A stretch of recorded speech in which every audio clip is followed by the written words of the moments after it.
सच्चिदानंद सद्गुरु साईनाथ महाराज की जय। सभी साई भक्तों को दीपावली की हार्दिक शुभकामनाएं। श्री साई लीलामृत प्रथम अध्याय। अद्भुत सत्पुरुष। गुरु ब्रह्मा गुरुर्विष्णु गुरुर्देवो महेश्वर गुरु साक्षात परब्रह्म तस्मै श्री गुरुवे नमः। हमारा भारतवर्ष अत्यंत प्राचीन काल से ही संत साहित्य के लिए प्रसिद्ध है।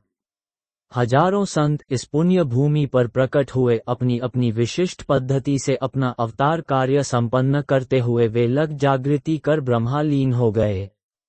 यदि हम अपने प्राचीन सनातन धर्म का सूक्ष्म अध्ययन करें तो पाएंगे कि समय समय पर इस पुण्य भारत भूमि पर अवतीर्ण अनेक अधिकारी व्यक्तियों ने इस विश्व की गहन गूढ़ पहेली को स्वयं ही हल नहीं किया, प्रत्युत जिस सत्य का उन्होंने उद्घाटन किया उसका भावुक अंतःकरण वाले संसारग्रस्त प्राणियों को भी दर्शन कराया। संतों की यह शिक्षा जीवात्मा और परमात्मा को जोड़ने वाली कड़ी के समान ही है। संत पुरुष वास्तव में मार्गदर्शक गुरु हैं। महाराष्ट्र के सर्वश्री ज्ञानेश्वर, नामदेव, एकनाथ, तुकाराम आदि संतों ने हमें भक्ति का सच्चा मार्ग दिखाया। श्री समर्थ रामदास स्वामी जी ने तो राजकारण अपना मोह निद्राग्रस्त राष्ट्र की आंखों ही नहीं खोली, वरन हमारी उस कर्म भूमि पर मानव धर्म के अत्यंत पवित्र और मूल्यवान सत्य को प्रतिष्ठित कर लोगों को परमेश्वर प्राप्ति का उत्कृष्ट मार्ग बताया। यही लक्ष्य उनके जीवन की परिणति बना। श्री समर्थ स्वामी रामदास जी के पश्चात 200 वर्ष समाप्त होते होते ही श्री अवधूत दत्तात्रेय इस पुण्य भूमि पर श्री सद्गुरु साई बाबा के रूप में पुनः अवतीर्ण हुए। सन 1837 से 1918 पर्यंत 80 वर्षों की काल मर्यादा में हिंदू, मुसलमान तथा अन्य धर्मों के असंख्य भावुक लोगों को सन्मार्ग की ओर प्रवृत्त करने का श्री साई महाराज का कार्य निस्संदेह पुण्य तो या भागीरथी के पवित्र अविरत प्रवाह की भांति ही सतत, अद्भुत और रहस्यमय ढंग से चलता रहा। श्री साईनाथ एक अवतारी पुरुष थे। उनका जन्म कहाँ हुआ, उनके परम पूज्य माता पिता कौन थे और उनकी जन्म की जाति और धर्म क्या था आदि प्रश्न आज भी अगम्य बने हुए हैं। इसीलिए उनका पवित्र जीवन चरित्र तथा उनकी लीलाएं अत्यंत हृदयस्पर्शी और मन को बरबस मोहित करने वाली बनी हुई है। कुछ श्रद्धालु भक्त का तह मत है कि महाराष्ट्र के नाथ संप्रदाय से संबंधित श्री साईनाथ वास्तव में नाथ ही थे, जो वर्तमान युग में पुनः इस पवित्र पृथ्वी पर प्रकट हुए।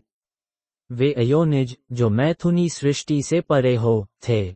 श्री साई महाराज की लीलाओं तथा उनकी अद्भुत शक्ति का यदि तटस्थ पवित्र भाव से मनन अध्ययन किया जाए तो अंतःकरण में ये भावना उत्पन्न होती है कि श्री साई बाबा एक महान अवतारी पुरुष थे।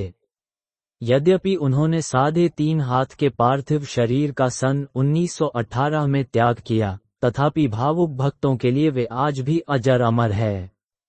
वे आज भी अपने भक्तों को स्वप्न में या जागृतावस्था में प्रत्यक्ष दर्शन देते हुए प्रतीत होते हैं। समाधि स्थल पर उनकी दिव्य अर्थियां आज इस क्षण भी प्रेमी भक्तों के कानों में मंजुल नाद करती प्रतीत होती है। यही कारण है कि आज सभी दिशाओं से हजारों लोग शिरडी क्षेत्र की यात्रा के लिए जाते हुए दृष्टिगत होते हैं। क्या ये श्री साई बाबा की दिव्य विभूति का ही चमत्कार और साक्षात्कार नहीं है? महाराष्ट्र प्रदेश के औरंगाबाद जिले में धूपखेड़ा नाम एक छोटा सा गांव है। उस गांव के घने जंगलों में ठीक दोपहर के समय चांदभाई नामक एक धनी व्यापारी व्याकुल मारा फिर रहा था। उसकी घोड़ी जंगल में कहीं खो गई थी, इसीलिए वह अत्यंत दुखी था। वह घोड़ी उसे बहुत प्यारी थी। जंगल के सभी दुर्गम मार्गों में तथा उन स्थानों पर जहां जल सुलभता से उपलब्ध था, घोड़ी की असफल खोज के पश्चात वह दुखी मन से मुंह लटकाए अपने गांव को वापस जाने के लिए मुड़ा ही था कि अकस्मात उसकी दृष्टि एक वृक्ष के नीचे ध्यानावस्था में बैठे हुए एक दिव्य देहधारी युवक पर पड़ी।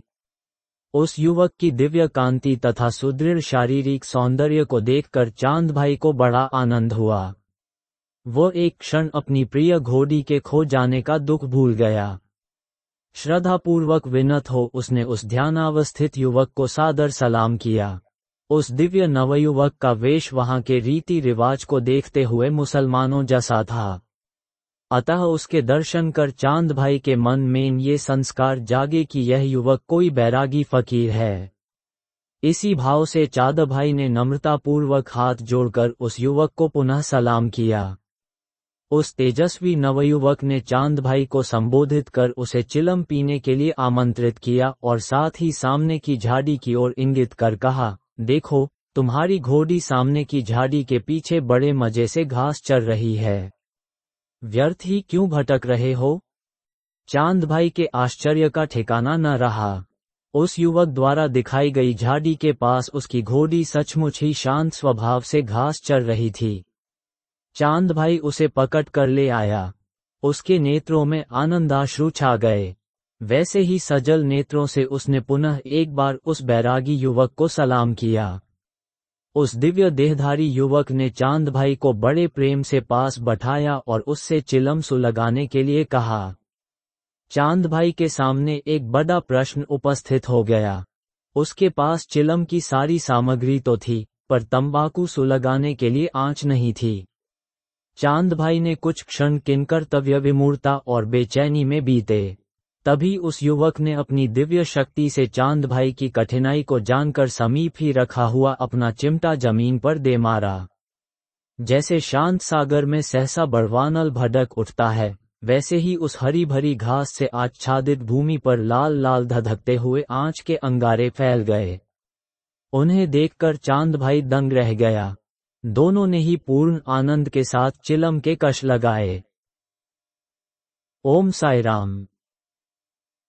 आप इस एपिसोड का अगला भाग अगली पोस्ट में सुन सकते हैं। श्री सच्चिदानंद सद्गुरु साईनाथ